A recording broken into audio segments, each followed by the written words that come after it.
Alright, so I'm super stuffy today, but we're talking about a new Steven Universe review anyway.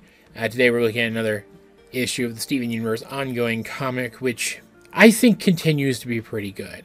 Like, the art in this one still feels a little flat, just like not just in the last one, it has in a few of the past issues. But the characters are still shaped like the characters here.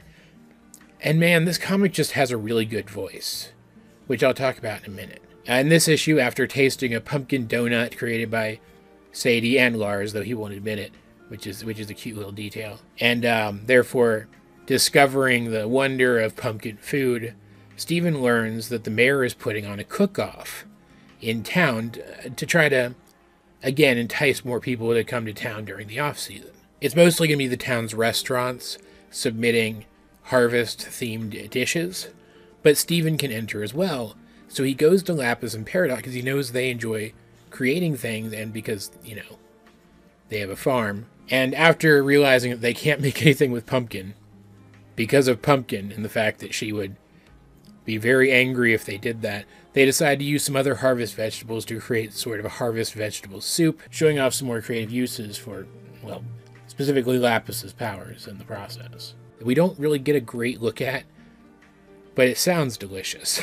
In fact, a lot of the food in this looked pretty interesting. In particular, the pizzas made a pumpkin harvest pizza, which I'm trying to decide how that would work. I'm thinking it's probably just... It's probably not like a pumpkin spice thing. It's probably savory. And it's probably just pumpkin and other harvest vegetables on like a veggie pizza, which sounds like it could be really interesting, right? But Lapis and Peridot at first don't really care about the competition until they realize that it is a competition, that there is going to be a prize of some kind. So they do participate. And the issue could have just been fluff. It could have been fluff like the issue where they were painting.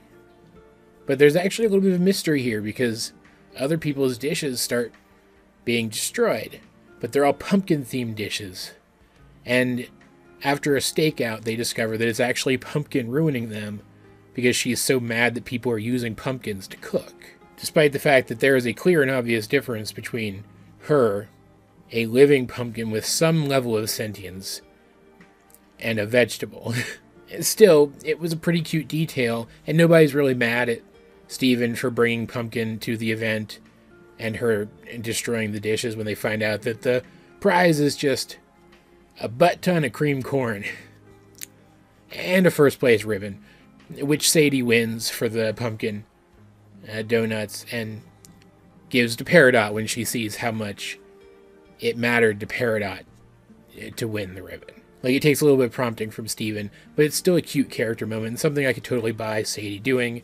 Because why would she care about a first-place ribbon to something like this? And also, this is apparently the moment where she and Peridot meet for the first time, which is pretty cool to see. Again, the art in this isn't perfect. It's a little simple. And I know from some comments that some of you guys just don't really take to these comics for that reason. But I think it's fine. I think it's acceptable. And this comic does such a good job of capturing the voices of these characters. Like, Lapis and Peridot both feel very much like Lapis and Peridot here. Peridot in particular. She's her usual over-exuberant, competitive self. Like I read the lines in this comic in her voice. It was that good. But more so than anything else, this comic has been pretty consistently good at capturing the voice of the show. Like Steven going to the Big Donut, and the events of a Townie episode being instigated by stuff at or around the Big Donut is totally on point from the show. And then there's all these little details in here that didn't need to be here. The story would have still been good, harmless, warm, cozy fluff without them, and yet they're still here. Like that stuff with Lars at the beginning pretending like he doesn't like to bake, and a couple of the times that Pumpkin showed anger towards the cooking and stuff, the cooking related stuff. And Amethyst showing up at the cook-off and trying to eat all of the samples, and Peridot doing that one thing that she does. And then just Steven entirely. The way that he interacts with the world around him is so on point. This is a well-written story, even if you don't entirely like the way it looks. This is a well-written story. And while it's not quite up there with some of the other issues of this comic that I feel like probably should have been in the show, it's still a really nice, fun outing. Like, this is another, like, it's not really a new location, but this is another event shown in these comics. I just want to go to it. That sounds like so much fun. Like, I'm a big fan of the autumn anyway, but like, this particular autumn event seemed like it would have been a lot of fun to attend. It makes me feel a longing for this place that doesn't exist in a way that the show kind of stopped doing after a while, because the plots and locations started to feel less wondrous and more mundane.